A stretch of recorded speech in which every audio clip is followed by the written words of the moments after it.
this is the build that I usually use to carry people through Radahn boss fights. The interesting thing about this build is that it has always been here on Elden Ring since day one. As a matter of fact, this is a build that has always been a meta kind of thing since Dark Souls. This is better than the Blasphemous Blade. This is better than Mogwin's Sacred Spear. This is the overall top of the meta in Elden Ring. The thing is that the DLC did something to improve it a little bit further and to break it to even more greater heights.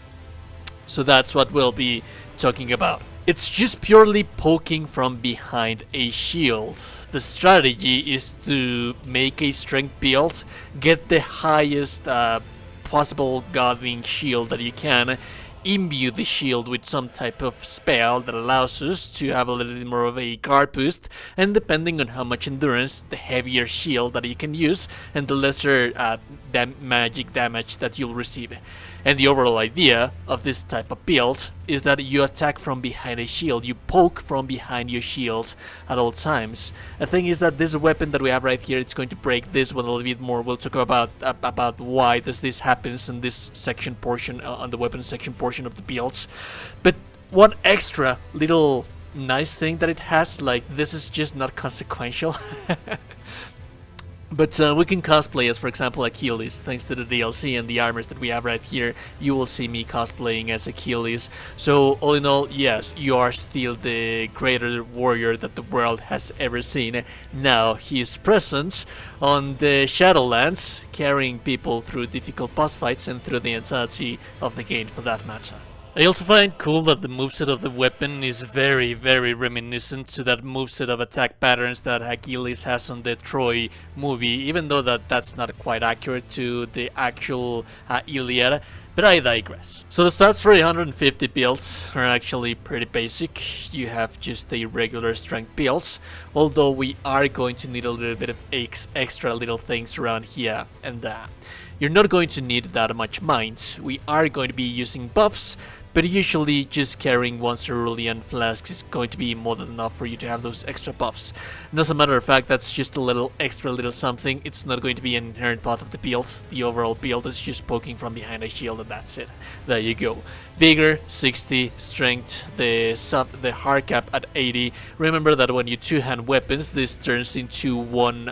It makes that you have a little bit more 50%, so it turns that into 40 extra strength. If you're two-handing the weapon, you ideally have like 120 strength, and you also get extra damage from that, so that's nice. Although we're not going to be doing such a thing with this build because we attack from behind the shield. Intelligence we want 13 just to be able to use the spell, the one and only spell that we'll be using for this build. Now the star of the show, the Blood Sword Lance, the Sword Lance. This is the weapon that you can get from General Chaos. Although, however, any kind of Great Lance will do the trick. It's just that this one specifically broke this build to even greater heights. I do not know if this is a bug. I do not know if this is going to get patched somehow. Enjoy it while it lasts, because I think that what it has right now, it's very powerful and it allows for a little bit of versatility when it comes to the stat allocation.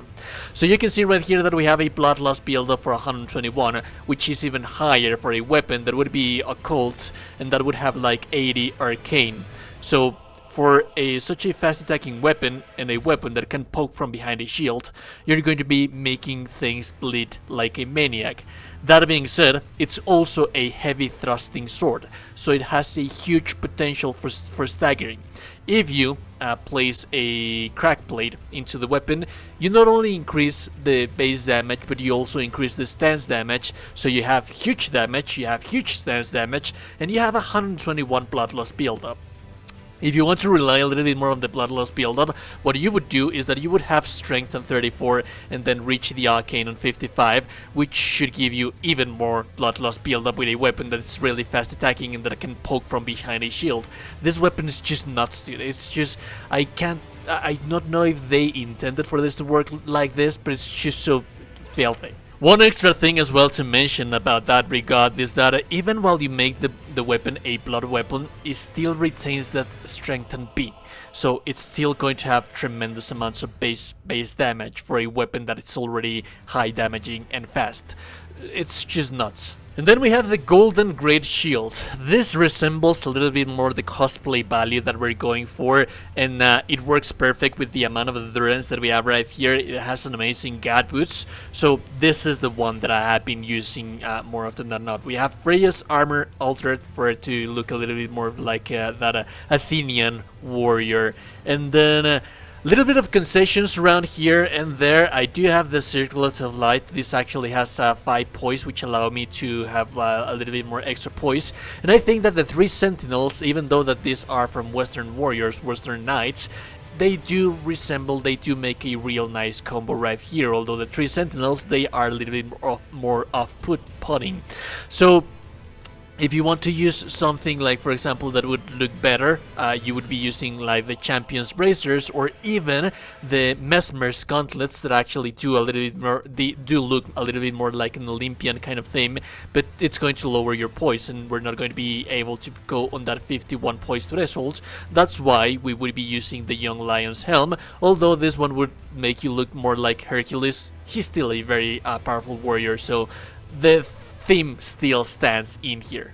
And finally, just any staff, the buff that we'll get from this little thing, it's going to be percentage based, so you don't really need any kind of like specific staff, just anything will work just fine, and it doesn't have to be upgraded either. So the talismans that we want to use for this build, there's actually must talismans that we do want to have, and then recommendation talismans that I'm going to list for you right here. The most talisman is going to be the Arsenal Charm +1 because of the heavy shield that we have right here. And if you do want to play around, I am cosplaying as Achilles, but you can use different armor. Just make sure that you're trespassing that 51 poise threshold to not get staggered by attacks, although more often than not attacks are not going to get not stagger you, because you're always going to be attacking from behind a shield, so that's that. The Great Shield Talisman to boost the guarding ability. This is going to stack with the spell that we have. This boosts like your guarding ability by 45% if my memory serves me well. And then recommendations that I have for you right here, since you're always going to be blocking and poking from behind a shield, you need lots of stamina, so the total talisman say that this is a suggestion in between suggestion and a must. And then the Crimson Seed Talisman to increase your flasks that it heal.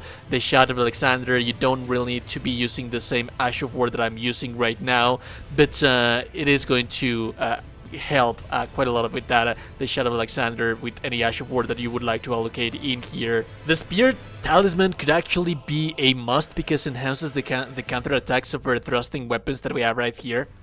This is the one and only spell that we will be using for this build. The Skullust Shield. This increases your guarding boost ability by 30%, but it also gives you magic damage negation by 70%.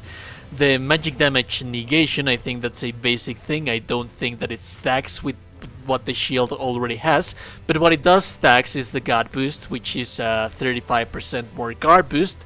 That means 35% less damage that you take into your stamina bar. If you this is also multiplicative with the Great Shield Talisman that we are using. So all in all, since the shield in itself already has a huge, tremendous amounts of guard boost, that means that you can poke from behind a shield for days and proc the bleeding for days, or just have the regular basic damage that you want to have for days, and there's that.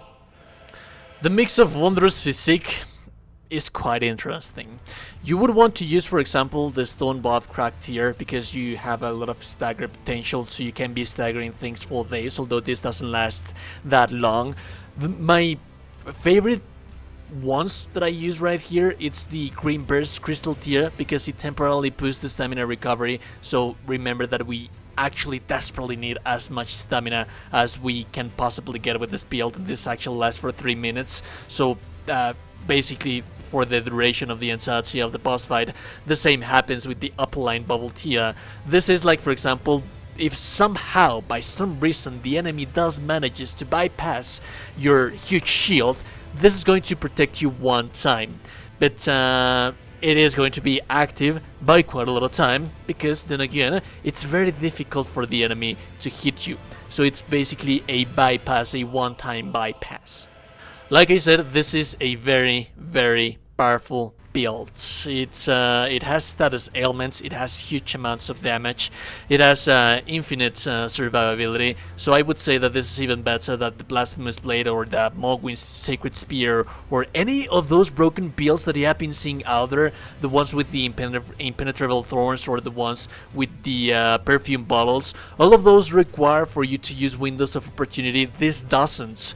This is just the safer way to play Elden Ring. You're always from behind a shield, and you don't have to wait for the enemy to do something against you. You're always going to be very aggressive by being defensive at the same time, and it's very difficult for the enemy to kill you, and you can achieve this at 150.